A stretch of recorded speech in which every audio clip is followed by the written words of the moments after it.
The new generation of millennials are thrown into a world surrounded by technology that changes and advances every day.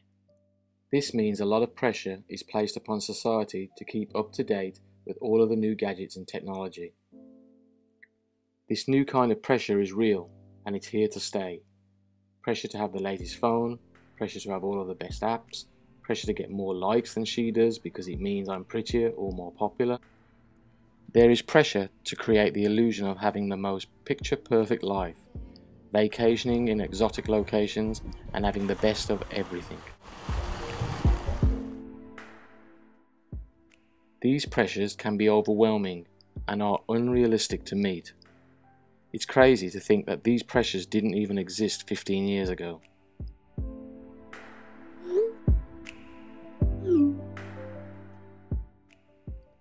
With the creation of Twitter in March 2006, Instagram in October 2010, and Snapchat in 2011, this is a clear pattern that this social media trend is not going anywhere anytime soon. More and more kids are spending more and more time on these apps. We are wondering how social media affects teens.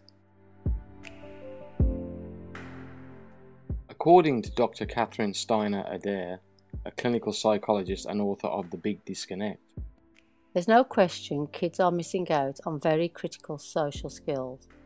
In a way, texting and online communicating, it's not like it creates a non-verbal learning disability, but it puts everybody in a non-verbal disabled context where body language, facial expressions and even the smallest kind of vocal reactions are rendered invisible. To get real answers to our big question, we decided to ask some Benson students questions about their own experiences with social media. My name is Enrique, I'm the student body president and McGurn Jr. I'm Jada and I'm a senior. I'm Sinclair Nigel Whitney and I'm a senior at Benson. What is your favourite thing about social media? My favorite thing about social media is the ability to easily, access different people at any given time. It's easy to just give information in the blink of an eye. You can really do anything and the possibilities are endless. I like how you can connect with the world and you can see what things are going on in different places. And, there's a lot of things that I've learned from social media, from, just scrolling through my feed. What is your least favourite thing about social media? It ties back into the first question, the ease of things that spread. Something negative can go out and everybody can see it, and sometimes it's really bad. I don't like when people portray themselves for somebody else. I don't like all the pressure that there is, trying to make yourself better than the next person, and that's a problem that a lot of people, in the past have not had to deal with, and it's just annoying how it's kind of thrown on us, and I just don't like it. How do you decide what picture to post? I decide because it looks good, right? It looks appealing. You won't want to post something that looks kind of bad, and so I really make sure that everything about the picture is perfect. Before I post it, I make sure it has a positive message, nothing negative. I send like 5 of them to my friends and ask them should I post this on social media or not? How would your life be different without social media? I feel like social media is one of those barriers that really keeps you back from doing what you want to do, mainly because it's so distracting. I feel like if it wasn't there, I would get a lot more things done in a shorter amount of time. Boring. Not necessarily boring, just sometimes I just like to scroll down Instagram and see what's going on. I think my life would be different without social media. I'd probably be able to do a lot more things because I've noticed, if I'm doing something, I'm like, oh, I just gotta go check this quickly. And when I deleted my apps for a while, I got so much more done and I felt, like I had a lot more time on my hands. But then again, it is pretty fun to, just have it. We also decided to get a glimpse of a teacher's perspective from the outside looking in. They work daily with high school students and have seen the changes in social interactions over the years. We asked student teacher Nick Furtado a few questions about social media's effect on his students. My name is Mr. Furtado. I'm a teacher candidate. I do health and PE. What is your view on social media as a teacher? I believe that there's a place for social media even for teachers. It's a slippery slope. It's kind of a dangerous thing because if you have an open social media account and students can access that, there becomes kind of an issue between, teacher privacy, student privacy. How do you see social media affecting your students? Oh man, that's a really big question. Again, I think there's many great things that come out of social media, such as like GoFundMe. Things like that I think are wonderful, how we can connect community on social media, but, which I'm sure you've noticed, a lot of bad things come out of social media. Probably when you were in elementary school, you didn't see everybody like this, right?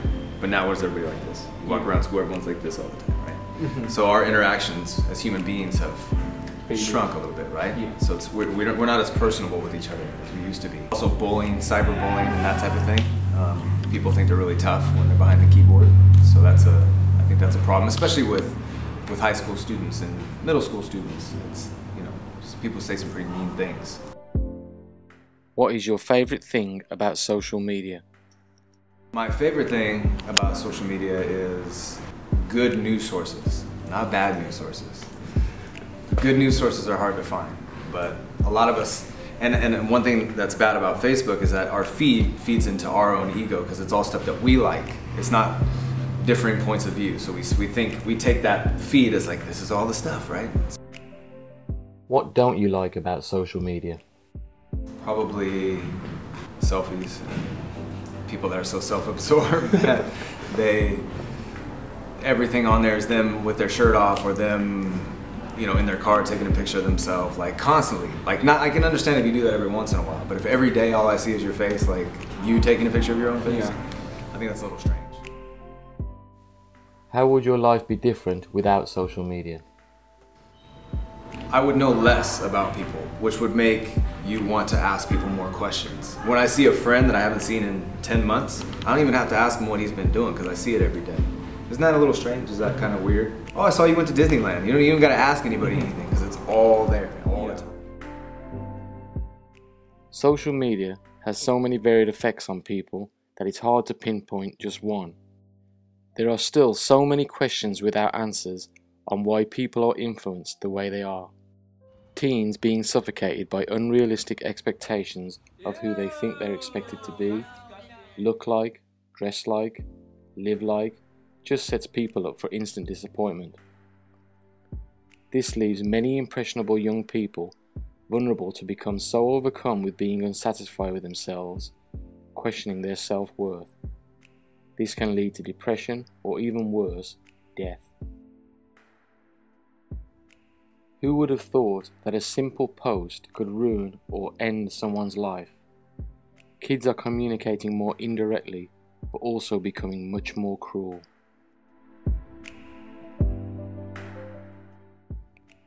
Dr. Donna Wick, a clinical and development psychologist, says, Kids text all sorts of things that you would never in a million years contemplate saying to anyone's face. This is a real problem that unfortunately we see much too often in the news and media. This unfortunate story starts out with a girl living in Massachusetts named Phoebe, who committed suicide after being cyberbullied when moving to a new school.